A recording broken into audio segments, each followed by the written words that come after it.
लेकिन सैनियों ने कहा कि देखिए हम भाजपाई होंगे लेकिन वोटिंग के बाद, अभी तो मुझे बदला ले लेने दीजिए। इमरान ने विजय हासिल करने के बाद जो ट्वीट किया उसमें उन्होंने कहा कि, और पत्रकारों ने जब इंटरव्यू लिया तो उन्होंने कहा कि राजपूत समाज का विशेष तौर पर धन्यवाद। तो जाहिर सी बात है कि गुर्जरों को धन्यवाद नहीं किया। नमस्कार, स्वागत है आप सभी का हिंदुस्तान 24 पर और मैं आप सबके साथ विपिन चौधरी। पश्चिमी उत्तर प्रदेश की सहारनपुर, कैराना और मुजफ्फरनगर लोकसभा सीटों को लेकर जब भी हमने वरिष्ठ पत्रकारों से बातचीत की तो उन सभी ने कहा कि यहाँ पर कांटे की टक्कर है। भारतीय जनता पार्टी और इंडिया गठबंधन के बीच कांटे का मुकाबला होगा और कोई भी यहाँ पर चुनाव जीत सकता है। लेकिन जिस तरीके के परिणाम आए हैं, सहारनपुर लोकसभा सीट पर इंडिया गठबंधन प्रत्याशी इमरान मसूद ने भाजपा प्रत्याशी राघव लखनपाल शर्मा को भारी वोटों से चुनाव हराया है और वहीं कैराना पर भी इंडिया गठबंधन प्रत्याशी इकरा हसन ने भाजपा प्रत्याशी प्रदीप चौधरी को भारी मतों से चुनाव हराने का काम किया है। हालांकि मुजफ्फरनगर पर कांटे का मुकाबला रहा। अब सहारनपुर और कैराना, मुजफ्फरनगर पर जिस तरीके से इंडिया गठबंधन ने इन तीनों ही सीटों पर जीत दर्ज कर ली, तो उसका सबसे बड़ा कारण क्या रहा? बातचीत करने के लिए आज हमारे साथ वरिष्ठ पत्रकार अवनिंदर कमल जी मौजूद हैं।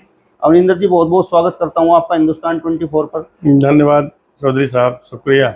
सबसे पहले मैं सहारनपुर से ही शुरुआत करूंगा। आपने कहा था कि यहाँ पर इमरान मसूद और राघव लखनपाल के बीच कांटे का मुकाबला होगा। जी जी। लेकिन कांटे का मुकाबला तो हुआ नहीं, यहाँ तो एक तरफा मुकाबला हुआ। लगभग 55,000 वोटों से इमरान मसूद चुनाव जीत गए। तो इमरान मसूद की जीत के पीछे कारण क्या है और राघव लखनपाल की हार के पीछे आपने क्या कारण तलाश किए हैं? देखिए, जहाँ तक पॉलिटिक्स की बात है, जैसे मौसम में अनुमान लगाया जाता है और कई बार जो है मौसम विज्ञानियों की भविष्यवाणी फेल हो जाती है, उसी तरह से पॉलिटिक्स है। राजनीति में भी अनुमान लगाया जाता है, पब्लिक का रुझान देखा जाता है। अब आप देखिए कि सारे एग्जिट पोल जो थे वो सब फेल हो गए, चाहे सरकार के दबाव में कह लीजिए, जो गोदी मीडिया है और सारे चैनल्स, लेकिन कुछ तटस्थ संस्थाएं जो थी वो भी भाजपा को पूर्ण बहुमत बता रही थी। खैर, तो देशव्यापी बात है। सहारनपुर की बात चूंकि आप कर रहे हैं, इस मंडल की बात कर रहे हैं, तो मंडल में सहारनपुर में भारतीय जनता पार्टी का सुपड़ा साफ हो गया। इमरान और राघव लखनपाल में वाकई में कांटे की टक्कर थी, लेकिन आखिरी वक्त में स्थितियां कुछ चेंज हुई। एक तो इमरान ने बहुत साइलेंटली चुनाव लड़ा। इसके पहले अगर आप अतीत में जाएंगे, सन 2014 में चुनाव यक्षम हो गया था। उस समय सत्ता विरोधी लहर थी और मोदी उभार पर थे, तो पूरे वेस्ट यूपी की सारी सीटें बीजेपी ने जीत ली थी। और आपके पहले भी आपके चैनल ने जो मेरा इंटरव्यू लिया था, मैंने उसमें कहा था कि सन 2014 के मुकाबले 2019 में भारतीय जनता पार्टी की सीटें कम हुई हैं और 2024 में और भी कम होंगी, और वह बात आपके सामने सिद्ध हुई है। सहारनपुर में क्या पूरे प्रदेश में आप देखें तो अखिलेश यादव ने जो पीडीए का नारा दिया, पिछड़ा, दलित और अल्पसंख्यक, वो काम कर गया। इसके पहले समाजवादी पार्टी पर एक ये मतलब था कि ये वाईएम समीकरण, वाईएम फार्मूला, यानी यादव और मुस्लिम इनकी पार्टी मानी जाती थी। लेकिन अखिलेश ने उस बड़ी सूझबूझ के साथ उस फार्मूले को तोड़ करके आप देखिए तो एक नया फार्मूला गढ़ा। उन्होंने इस बार यादवों को अपने परिवार में, मतलब 5 यादव अलग अलग सीटों से लड़े, जिसमें अखिलेश यादव कन्नौज से, डिम्पल यादव मैनपुरी से, बदायूं से सुपाल के बेटे आदित्य यादव और फिरोजाबाद से अच्छा यादव, धर्मेंद्र यादव आजमगढ़ से।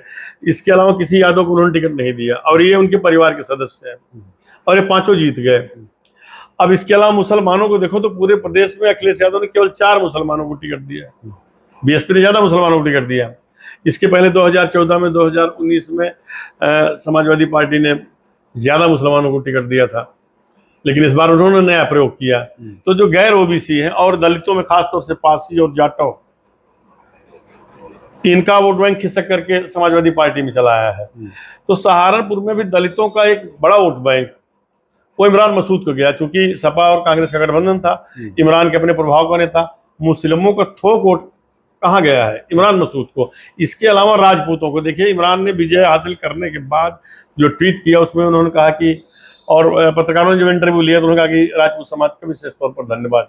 तो जाहिर सी बात है कि गुर्जरों को धन्यवाद नहीं किया, गुर्जरों का बहुत मामूली वोट इमरान मसूद को मिला है, राजपूतों को वोट मिला और सैनियों का भी थोक वोट मिला।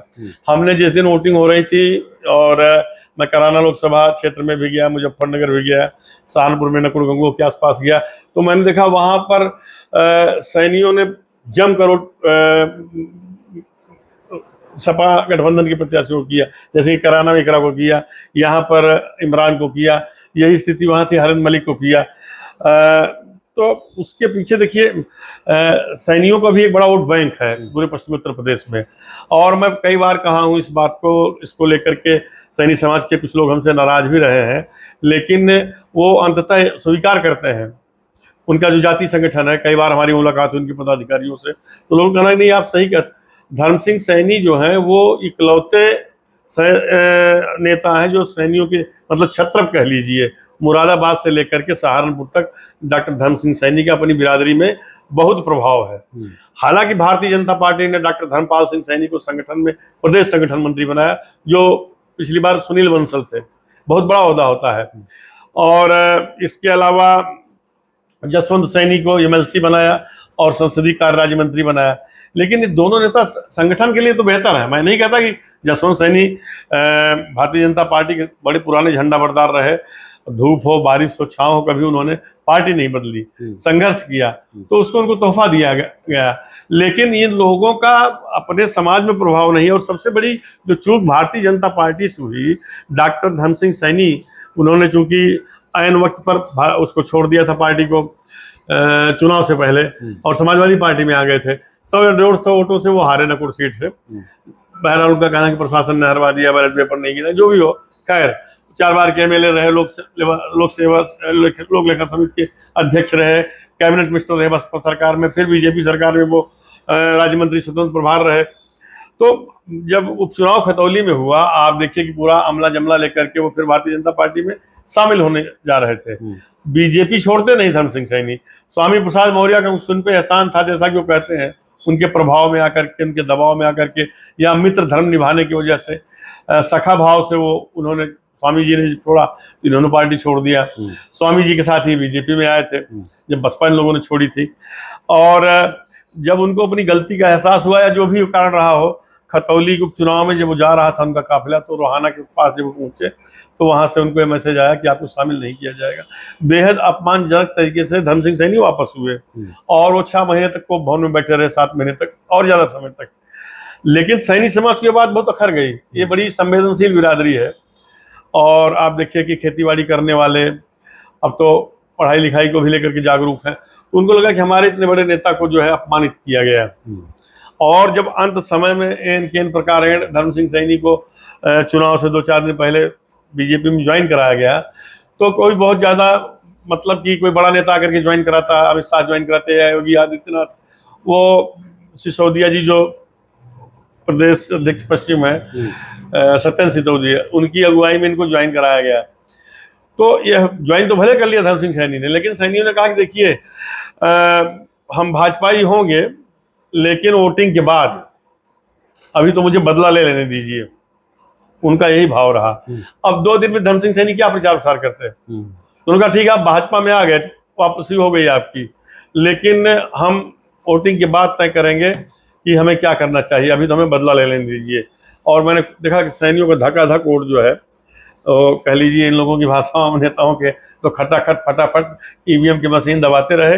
राजपूतों ने भी यही किया, चूंकि राजपूत और गुर्जर बिरादरी में मेहर भोज को लेकर के जो तनातनी रही, और बाद में जब पूर्ण सिंह ने सभा की वहां पर नानौता में, उसके बाद से प्रदेश व्यापी माहौल बनता चला गया। गुजरात में आप देखिए तो रूपाला के भाषण के बाद वहां भी, राजस्थान में भी, तो उसका जगह जगह प्रभाव रहा।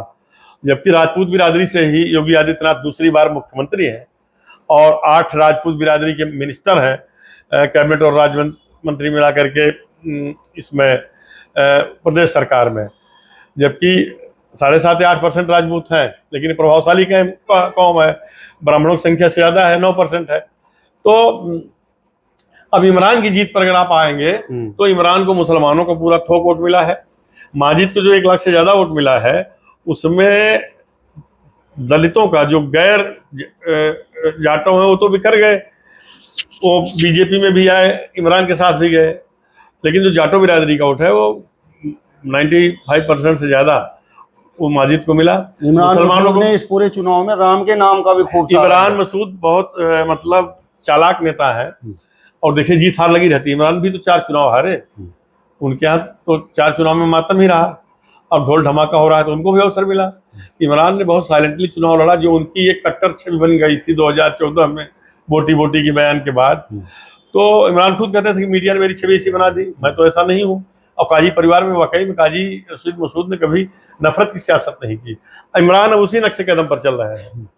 आप देख लीजिएगा आने वाले समय में इमरान गुर्जर बिरादरी से, ठाकुर बिरादरी से 2 युवा नेता हैं जो बहुत जल्द इमरान के बगलगीर होने जा रहे हैं। अगर भावी 2027 के चुनाव में कांग्रेस सपा का गठबंधन होता है तो भी अगर कांग्रेस इंडिविजुअल लड़ेगी तो इमरान अपना कैंडिडेट खड़ा करेंगे और उन्हें जिताएंगे। बस बिरादरी के एक किसी युवा नेता की भी उनको तलाश है, जैसा मुझे जानकारी है। यही काम काजी साहब किए, मास्टर कंवरपाल को गुरुतर बिरादरी से उन्होंने, संजय गर्ग को, जगदीश राणा को, सब इनकी कक्षा के विद्यार्थी रहे और सब चुनाव जीते, मंत्री पद तक गए। तो काजी की विरासत वापस लौटाने में बड़ा समय लगा, और इमरान मसूद, उनके भाई नोमान मसूद और जो मसूद परिवार के युवा नेता हैं, चाहे शाहजान मसूद हों, शाहजान मसूद हों, हमजा मसूद हों, ये सब बहुत पापड़ बेले। तब से लेकर अब तक 12-15 साल में गंगा जमुना में बहुत पानी बहा। आप देखो कि 2012 के विधानसभा चुनाव में जब खींचतान हुई मुलायम सिंह यादव से, तो मैं साक्षी रहा हूँ, गांधी मैदान में सभा हुई थी जिसमें काजी रशीद मसूद साहब तब जिंदा थे। इमरान मसूद ने भी कहा था कि सहारनपुर में लाठी डंडा मुलायम सिंह यादव का नहीं, हमारा चलेगा। और लंबे समय तक इन लोगों ने संघर्ष किया। 2 चुनाव इमरान मसूद खुद हार गए, धर्म सिंह सैनी के हाथों विधानसभा का, 2 लोकसभा चुनाव हारे, लेकिन हिम्मत नहीं हारे, हौसला नहीं हारे। और पॉलिटिक्स में जो हिम्मत और हौसला नहीं आता है, विजय श्री देर सबर उसका वर्ण करती है। तो इमरान के साथ यही हुआ। राघव लखनपाल शर्मा की हार के पीछे वजह क्या रही? क्या देखिए भीतरघात हुआ? बिल्कुल भीतरघात हुआ। मैं कह रहा हूँ सदर सीट पर, जहाँ की हिंदुओं के इतने वोट हैं, सदर सीट पर आप देखिए कि वहाँ राघव लखनपाल हार जाते हैं। भारतीय जनता पार्टी के कई पूर्व पदाधिकारी जो संगठन में हैं, कुछ और लोग, उन लोगों ने मेहनत नहीं की। जिस दिन वोटिंग हो रही थी, जो मतलब भाजपा का जहाँ 7% वोट है, मान लीजिए आप आवास विकास आप देख लीजिए, नुमाइश कैंप देख लीजिए, हकीकत नगर देख लीजिए, और जो इधर खेमका सदन, तो यहाँ बहुत अच्छी वोटिंग हुई नहीं। कुछ लोग अपने घरों पर पड़े रहे। इनके जो पन्ना प्रमुख थे वो भी साइलेंट थे, वरना लोगों को घरों से निकाल करके फोन कर करके वोटिंग कराई जाती थी। तो यहाँ भी इमरान ने देखिए मुसलमानों का थोक वोट उनको मिला, पंजाबियों का भी वोट ले गए हो। वैश्य समाज, ये माना जा रहा था कि संजय गर्ग आ गए तो वैश्य समाज का वोट जो है वो काफी संख्या में राघव लखनपाल को मिलेगा, लेकिन उसका कुछ असर नहीं है। दरअसल अब संजय गर्ग भी जो है वो एक तरह से फूके हुए कारतूस ही कह लीजिए, और कोई सक्रियता नहीं रही। ये लोग तो चाहे डर बस या अवसर को देख करके बीजेपी में आ गए हैं। संजय गर्ग सेकुलर मिजाज रहे हैं, शुरू से ही उन्होंने आंदोलन किया। जब उन्होंने बीजेपी ज्वाइन की तो मुझे लगा यार ये क्या हो गया, मतलब एक अब नेताओं के रीढ़ पे खड़े ही नहीं होंगे। सहारनपुर नगर सीट पर जिस समय राघव लखनपाल चुनाव हार गए तो उसको लेकर सभी लोग आश्चर्यचकित हैं। आश्चर्यचकित होने की कोई बात नहीं। देखिए इतना अंतर नहीं, मैं भी नहीं समझता था कि इतना बड़ा अंतर होगा। आप देवबंद को देखिए, तो देवबंद में जो थोड़ी बहुत लीड मिली है राघव को, वो उनके अपने बूते पर या फिर जो हिंदू बाहुल इलाके थे मोदी के नाम पर वहां वोटिंग हुई है। वहां भी कोई बड़ी, ठाकुर गांव में भी इमरान को वोट मिला, भायला से मिला, रणखंडी से मिला। गुजरों ने बेशक वोट किया, मेरठपुर से लेकर के यहाँ रामपुर मनिहारन में भी कुछ लोगों को छोड़ दिए, तो गुजरों ने भाई बीजेपी को वोट किया है। लेकिन रिजल्ट उतना बढ़िया नहीं आया। जैसे नकुल को आप देख लीजिए, गंगोह को दोनों विधायक गुर्जर बिरादरी से, मुकेश चौधरी वो भी ताकतवर नेता माने जाते हैं। ये चौधरी की भी मतलब छवि ऐसी नहीं है, मतलब उनकी अच्छी पकड़ है, दूसरी बार भी एमएलए चुने गए। तो अब ये इस हार से जैसे इकरा वहां जीत गई, तो इन नेताओं की भी डिमेरिट हुई है। और निस्संदेह भारतीय जनता पार्टी का जो संगठन है, उसके जो पदाधिकारी हैं ऊपर से लेकर नीचे तक, उसमें फेरबदल होगी, समीक्षा होगी। मंत्री कुंवर ब्रजेश, देवेंद्र नीम और राजीव गुंबर, इन सब की डिमेरिट हुई है। लो आप क्या किए, 4-5 बार मुख्यमंत्री आए, प्रधानमंत्री ने यहाँ सभा की, उप मुख्यमंत्री नामांकन तक में आए ब्रजेश पाठक, केशव मौर्य की सभा हुई, भाई और क्या करोगे। और राघव लखनपाल ने पूरे संसाधन के साथ चुनाव लड़ा, पूरे लौ लश्कर के साथ चुनाव लड़ा, पूरी मुस्तैदी और पूरे मतलब ताकत के साथ चुनाव लड़ा। इमरान का आपने कहीं देखा चुनाव? कोई ज्यादा तामझाम नहीं, केवल एक प्रियंका गांधी का रोड शो हुआ। इमरान घर घर जा रहे थे, छोटी छोटी सभाएं कर रहे थे, लोगों से मिल रहे थे। उन्होंने राम का नाम लिया जीतने के बाद भी। तो एक जो उनको लेके आक्रोश होता था, चुनाव एचएम हो जाता था, चुनाव को एचएम कराने के लिए यहाँ पर बहुत प्रयास किया गया है। इमरान के पुराने भाषण निकाल के डाले गए, सारी चीजें, लेकिन वो हुआ नहीं। कैराना लोकसभा सीट को लेकर अब हम बात करेंगे तो वहां पर काफी अंतर से एक राशन चुनाव जीती है, लगभग 70,000 वोटों से उन्होंने प्रदीप चौधरी को हराया है जी। तो प्रदीप चौधरी की हार के पीछे आप वजह क्या मानते हैं? देखिए, एक तो सत्ता विरोधी लहर है, उसमें केवल प्रदीप चौधरी की कमियां नहीं गिनाई जा सकती। प्रदीप चौधरी 3 बार के विधायक, उनके फादर 3 बार के विधायक, बहुत सीजनड और बहुत शरीफ लीडर कहे जाते हैं। पिछली बार वो 1 लाख से ज्यादा वोटों से जीते थे। तो अब आप ये कह दी कि नहीं प्रदीप चौधरी, देखिए जो सत्ता में होता है उससे अपेक्षाएं बहुत होती हैं। सांसद थे प्रदीप चौधरी, अब किसी की शादी ब्याह में नहीं पहुंच पाए, किसी के मतलब गमी में नहीं पहुंच पाए होंगे, तो ये विरोध किसी के साथ होगा। इकरा हसन 5 साल सांसद रहेंगी तो उनका भी विरोध होगा। सवाल तो उसी से होता है जो सत्ता में रहता है। तो प्रदीप चौधरी कोई क्रिमिनल नहीं, कोई आपराधिक नहीं, किसी की जमीन नहीं कब्जाते, किसी मतलब ऐसा कोई दाग नहीं है। एक स्वच्छ छवि के लीडर है, उनके फादर भी यही थे और उन्होंने काम भी कराया है। देखिए क्या है कि जो पीडीए का फार्मूला मैं बता रहा हूँ, श्रीपाल राणा लड़े, ठाकुरों ने कहा कि भाई हमें वोट इकरा को करना है, गुर्जर बिरादरी को हराना है, जो आपसी तनातनी है, तो वोट वहां पर गया। सुरेश राणा का भी मतलब इसमें जो पूर्व मंत्री हैं, अब सैनी बिरादरी के लोग सुरेश राणा से नाराज थे। कुछ घटनाएं वहां ऐसी हुई जिसमें आरोप है कि सुरेश राणा की इशारे पर उन सैनी बिरादरी के लोगों को थाने में बंद किया गया, उत्पीड़न किया गया, इसी की घटना है। सुरेश राणा का जो निजी गाँव है वहां ही इकरा को बम पर वोट पड़े हुए हैं और पार्टी ने भी सुरेश राणा को भेज दिया वहां बरेली के प्रभारी बना करके चुनाव में। उनको यहाँ मेहनत करनी चाहिए थी।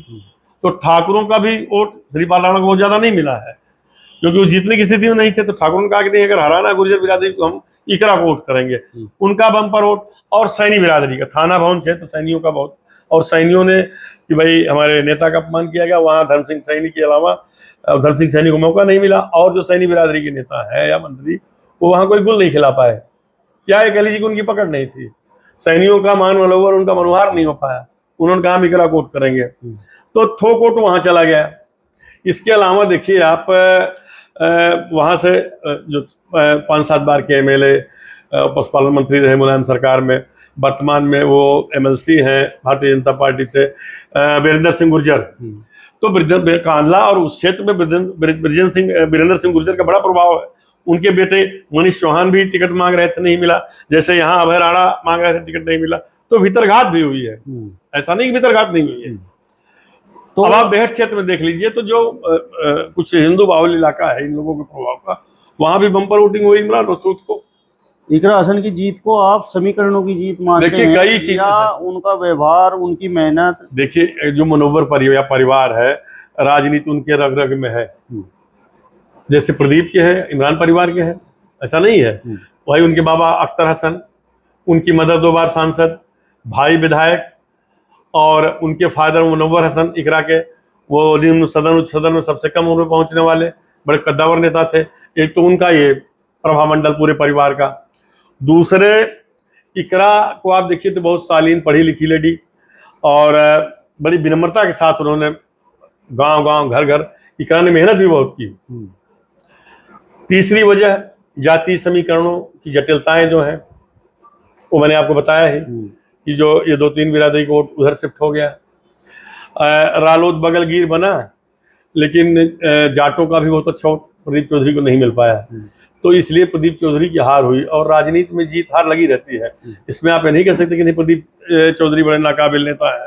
भाई प्रधानमंत्री को देख लीजिए, अब वहां से बनारस से इस बार केवल 1.5 लाख वोटों से जीते।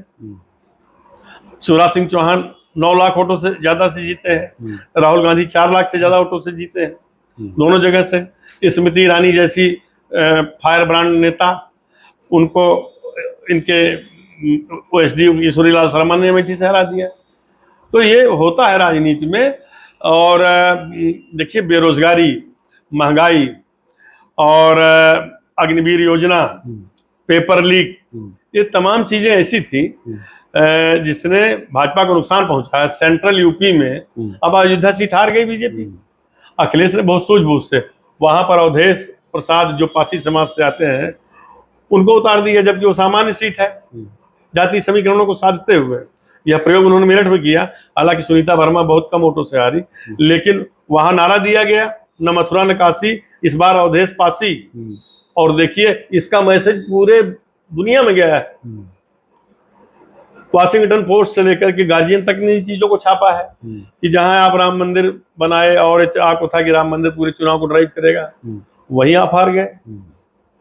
तो ऐसा है कि उत्तर प्रदेश जैसे बड़े राज्य में, चाहे वो सहारनपुर की सीट हो, कैराना की हो, पश्चिम की बात करेंगे आप तो यहाँ, और सहारनपुर मंडल में तो यहाँ भी जो है जैसे संजीव बालियान का बेड़ा गर्क हो गया और हरिंदर मलिक। मुजफ्फरनगर में आपके अनुमान के हिसाब से मुकाबला हुआ, काफी कम अंतर से। हाँ, बहुत कम अंतर से जीते हैं। हालांकि दारा सिंह प्रजापति को मायावती ने उतारा था और ये मान के चल रही थी कि दलितों और प्रजापतियों की ओर से, लेकिन वो सब फार्मूला जो है, असल मुजफ्फरनगर क्या है, बड़ा मुजफ्फरनगर की मतदाता बड़े चमत्कारिक है।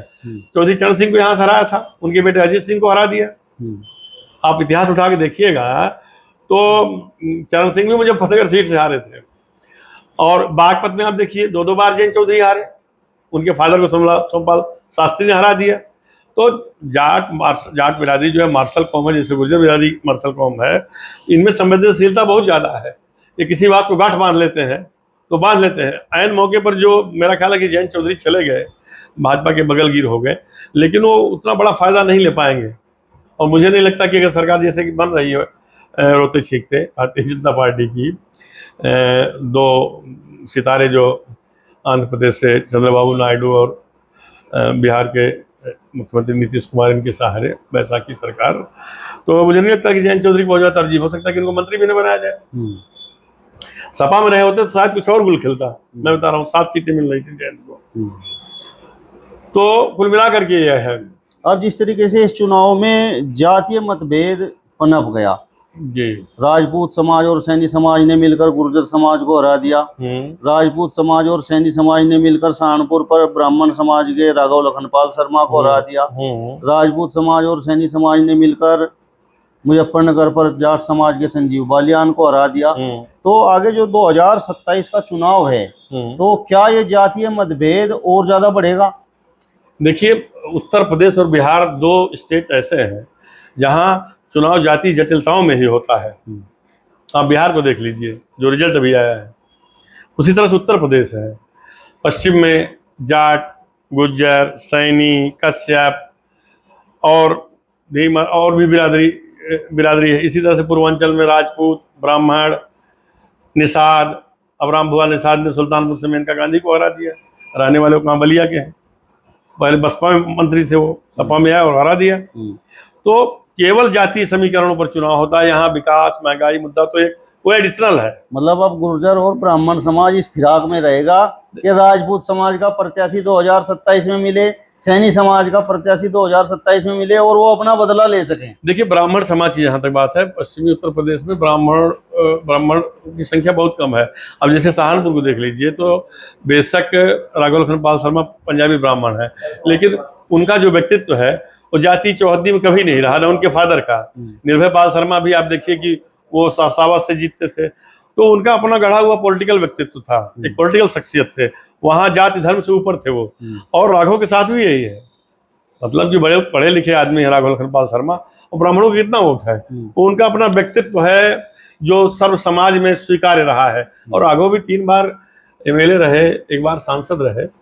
अब मतदाताओं ने साथ नहीं दिया, थोड़ा किस्मत में साथ नहीं दिया, तो मैं नहीं समझता हूँ कि राघव को निराश होना चाहिए। जीत हार तो लगी रहती है। चलिए, तो वरिष्ठ पत्रकार अमरिंदर कमल जी को आपने सुना। फिलहाल इस वीडियो में बस इतना ही। अगली वीडियो में फिर आपसे मुलाकात होगी, तब तक बने रहिए हिंदुस्तान 24 के साथ। नमस्कार।